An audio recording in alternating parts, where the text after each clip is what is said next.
This is a piece on both economic history and history of economic thought. Christmas Eve 1690 was a revolutionary moment in monetary history. Many historians of money know Massachusetts 1690 as the starting point of paper money in the American colonies, in the English American colonies. Canada was first, but among the English colonies, Massachusetts was the first, and they all followed it eventually.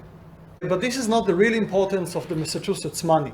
The importance was that it was a shift from money that was based on commodity in one way or another into money that was based on circulation into and out of the state's treasury. So Massachusetts actually invented what is called legal tender paper money, inconvertible money. The only legal support it had was that the treasury had to accept it for tax payments. It wasn't really convertible into any commodity.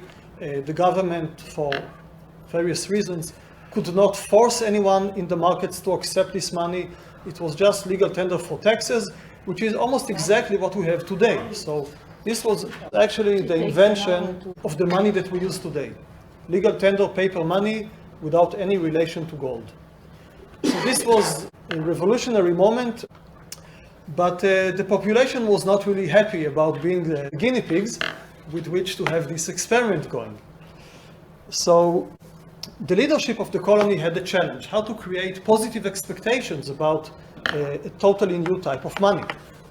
And why do you need expectations? Because when you have paper money, you have expectations by definition. If you get commodity money, you can consume it. But if it's paper money, it's only because you expect others to accept it from you in the future. You can see for modern theory, like papers like in the Kiyotaki Wright tradition, you have expectations built into the model, otherwise you cannot make sense of paper money. And I explore three strategies that the leadership took. One of them was to deny the novelty of the experiment. The other was to explain to the public why it should work. And the third strategy was to intervene in the markets, but privately. I'll give you some background. Massachusetts was a colony, started as a trade company, established in England in 1629, and it had a corporate charter like Virginia had before it, and like all colonies, it used commodity money. So you paid your taxes in corn, wheat, barley, rye, and occasionally a pig, a horse, stuff like that. Because there was a chronic balance of payments deficit and there was no coin left for domestic circulation, so they improvised. In Virginia, they did the same with tobacco, and in Barbados, which was also English, they used sugar. So every colony used its main product as commodity money. They also had the mint. They didn't do it at first because under English law, only the king can issue coin. Fortunately, in 1649, the king was beheaded, so 3 years later, Massachusetts opened the mint. Then the king's son returned, and he crashed both their mint and their colonial charter. So in 1684, we have the mint shut down and the colony charter gone. They had a dictator imposed by England in 1686. In that period, they also tried to have a land bank, meaning bank that issued notes. That was a new thing for English society, and the notes were supposed to be backed by mortgages. That dictatorship was called the Dominion of New England. It worked for about 3 years, and then 1689, we have some revolutions going. The Glorious Revolution in England, and in imitation, Boston also had its own revolution and deposed this Dominion of New England.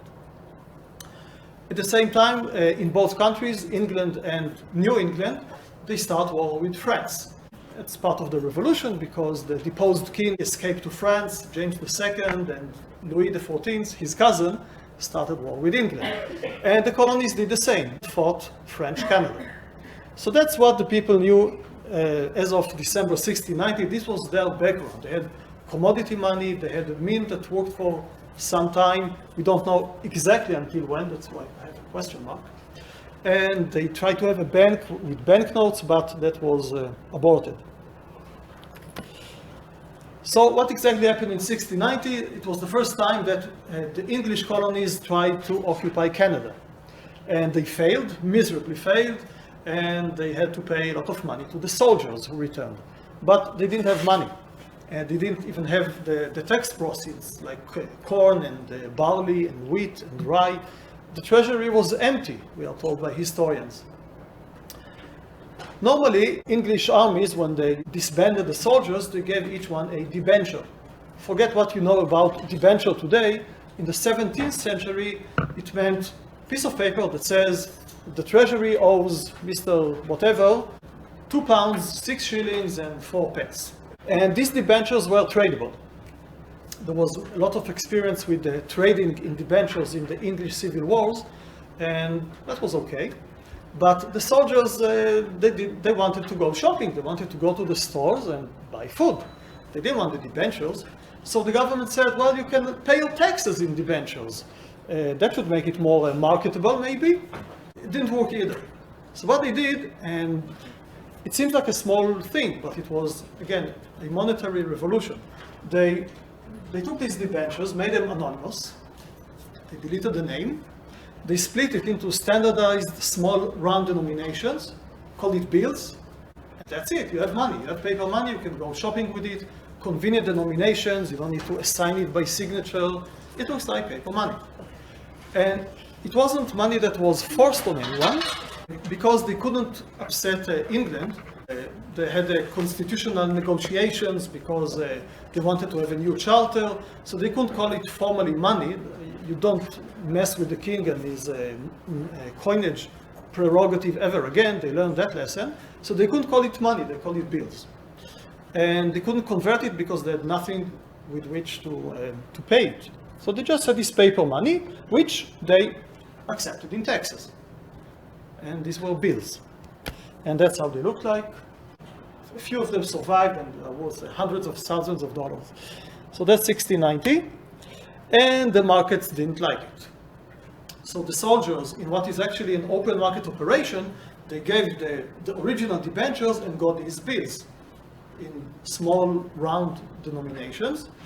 And the sellers in the marketplace showed a lack of patriotism, and most of them either rejected the bills or accepted them at a discount. They didn't want to respect them as good money.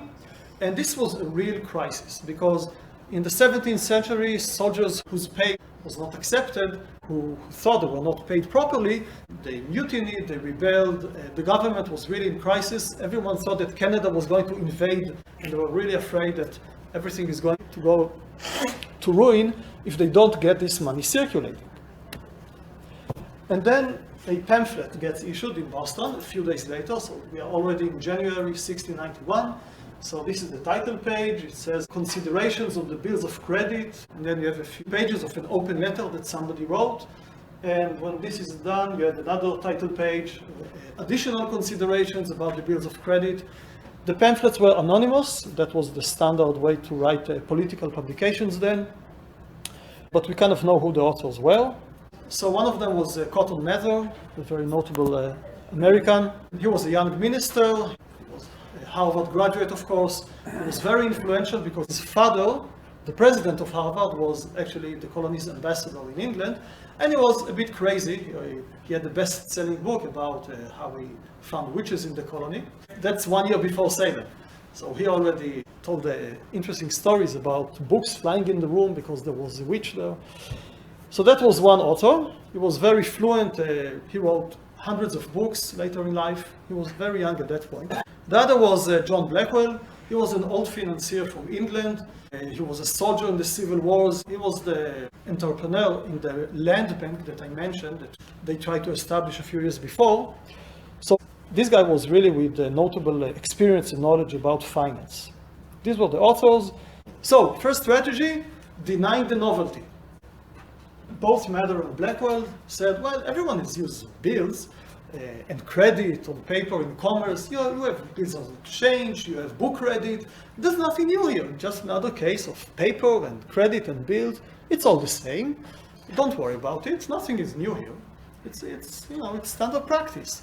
Mather, who was the colonist, the original colonist among the two, he gave examples of isolated colonies where one important man writes IOUs and the entire local population accepts it as money because he's the chief guy.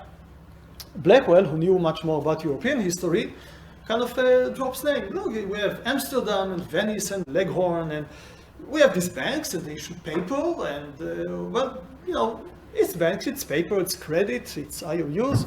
We know this stuff. There's nothing new here, really. Don't worry, everything's okay.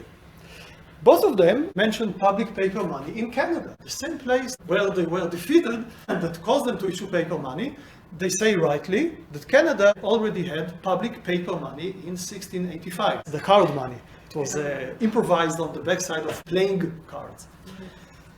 But this is misleading because this wasn't just a bills of exchange, like they try to say, or book credit, all these things that rely on eventually a conversion of the paper into a real commodity or coin.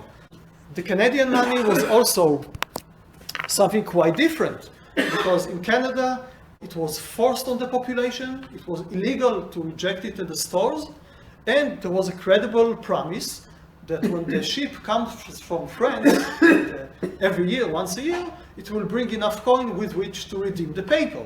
There was nothing like that in Massachusetts, so they were lying to the population. There's a nice quote here from Mather. If we account ourselves to transcend the French in courage, it is the shame for us to come so far short of them in wit and understanding. Hey, they used paper money. We can do it too. Second strategy, explain why it should work. And here Blackwell, he nailed it exactly right. No man that deals but for £10 will refuse to grant the discount in accounts current is good payment. All these bills enable people to discount with the treasurer at last. Therefore, it is but fair and just they should have a general circulation. I will translate. Anyone who does business knows that set-off between accounts is good payment. So all these bills eventually will allow you to set off your accounts with the treasurer. The treasurer, or actually the town constable, will come to you on tax day and will demand pay. And when he says, you owe me money, you take out this bill and say, no, you owe me money, because I have the treasury's IOU. And then you have a set-off. Now, the untrained eye will look at it from the side and will say, these people are paying taxes in paper money. But it's really set-off. Each one owes a debt, each one has credit of the other side, and that's it. Now, if it works like that, says Blackwell, it is but fair and just that these bills should have a general circulation. You don't have a legal right to convert that bill into coin or grain or anything like that, but you do get exempted from tax payments, really, or exempted from being penalized as a tax offender. And it works just as well. I have a paper, theoretical paper about that in economic theory, if you want to see. This is not really a statement, but an idea that relates to this conference. These two strategies, I can map them into adaptive and rational expectations. Because if adaptive expectations means looking at the past in a not very sophisticated way, that's exactly what they were trying to do. They try to tell people there's nothing new here, really. This time is not different. We've had paper and credit and bills before, it's just the same. Don't worry about the minor differences. So this is adaptive. And the second strategy, explain the model, well, that's like rational expectations. The way I read Sargent 1982, you explain them the model, you say, well, these are the new rules of the game. Your new bills, you can use them to set off your tax liability with the treasury, and that's how it's going to work. This is the model. You learn it and play along as you should. So I think they try to play both cards, adaptive expectations and rational expectations. And then they also try to intervene in the market. Blackwell says, well, why don't we just, a few businessmen, a few merchants, collude together and agree that we accept paper money, and this will install a general expectation that people are accepting this money. It actually happened with the Bank of England suspension 100 years later. They colluded 1,000 businesses to accept bills of the Bank of England when they suspended convertibility. So 100 years earlier, Blackwell recommends that, and something like that sort of happened. The same Cotton Mather, a few years later, as a historian, says that's actually something that happened. Many worthy men in Boston, they ran the risk of selling their goods for these bills, and one of them was particularly influential about it. You can see modern theory if you like. a paper by Neil Wallace, that if some people kind of collude in the form of a government, in his case, and they enter the market, they can actually manipulate the expectations of people, and then everyone will accept the paper money voluntarily. Mather, in the same book from 1697, he acknowledges that this is a global innovation. He says they found out an expedient which may serve as an example for any people in other parts of the world. So at least 6 years later, he knew this was a big deal and this was a new thing. And it probably wasn't honest when he said in 1691, hey, just paper, bills, credit, don't worry about it, there's nothing new. Application to the present. Bitcoin, the bubble that will kill us all. They try to work on adaptive expectations. Bitcoin, coin, the physical thing, they call it Bitcoin. Gold coin, not just coin, and it has these lines of the dollar. It's a fraud, it's a scam, it's a deceit. So kind of try to work on it the same way. It's all the same. This is just a gold dollar from the 19th century, that's it. In the case of Bitcoin, there's nothing to work on except for adaptive expectations, except for fooling people into thinking this is money. Because if you go to rational expectations, the results are terrible. You look at Kiyotaki Wright paper, yeah, it might circulate if people believe in it, but if they don't, it collapses. There's nothing else to back it. And the paper by Prescott says it works in the Kiyotaki Wright paper because there's no other object, either it functions as money or it doesn't.